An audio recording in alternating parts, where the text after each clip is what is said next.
Magandang gabi po sa inyo lahat. Dito sa mundo, may tatlong bagay na mahirap ipagtapat.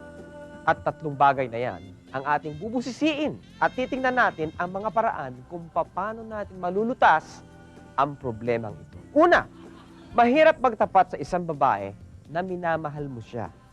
Kaya yung iba, ganito ang ginagawa.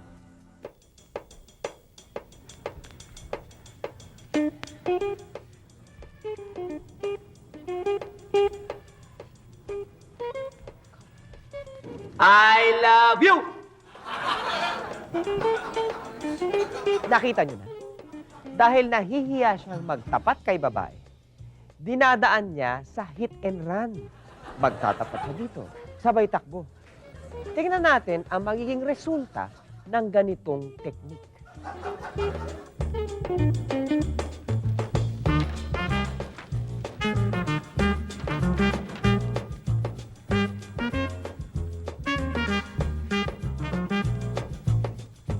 I love you!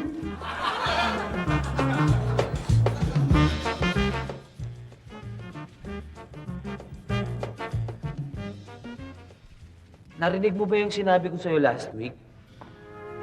Ha?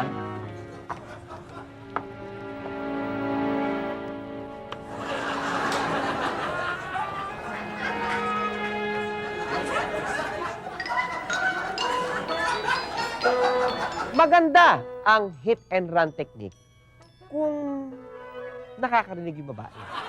Anyway, pumunta naman tayo dun sa pangalawang bagay na mahirap ipagtapat. At ito ay ang pagtatapat sa iyong kaibigan na ikaw ay isang bading. Napakahirap po nito, lalo na kung matagal na kayo magkasama.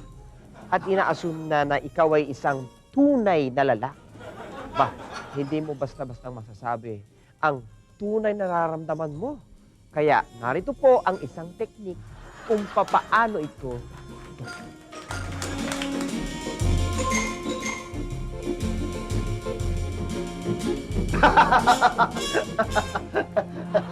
Pare, kikwento ako sa'yo, pare. Saan yung biro? Sabi mo, pare. Pare, alam mo kahapon, naglalakad ako sa mall, pare. May nakita akong babae, pare. Oo. Ang sexy, bading ako. Pare, tinignan ko mula ulo hanggang paa. Tapos, pare, tinignan ko paglapit ko ganyan. Pare, nakita ko, bading ako, nakatibak, pare. Pare, bakat na bakat. hindi nga napigil yung sarili ko, pare. Pero nagbuntong hininga na lang ako, pare. I love you.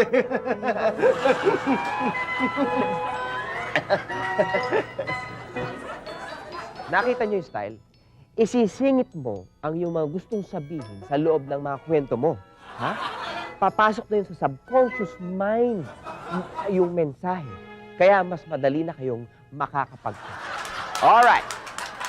Ang pangatlo pong mahirap na ipagtapat ay yung sasabihin mo sa isang may sakit sa puso na tumama siya sa loto. Kailangan dahan-dahan, hinay-hinay ang pagsasabi para hindi siya mabigla. Dahil kapag nabigla siya, maaaring atakin siya sa puso. Panoorin niyo po ito.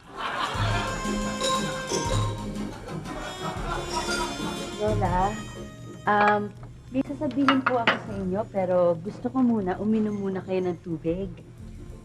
Ano ba yung sasabihin mo? Ba't kailangan uminom pa ako ng tubig? Kasi Lola, gusto ko relax na relax ka kapag sinabi ko sa'yo yung sasabihin ko.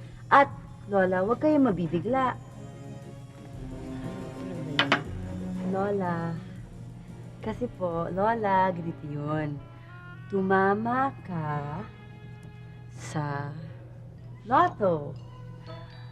50 million pesos.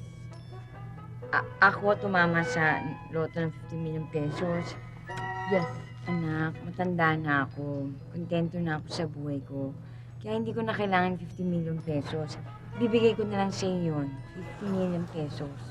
Ho! 50 million pesos? Sa akin na lang yun?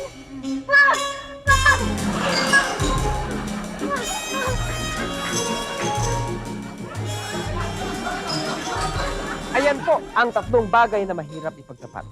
Sa susunod na magtatapat kayo, mag-ingat. Baka bumalit sa inyo. Magandang gabi po. Hindi totoong lahat ng sinabi ko. Niloloko ko lang kayo. sa inyong lahat.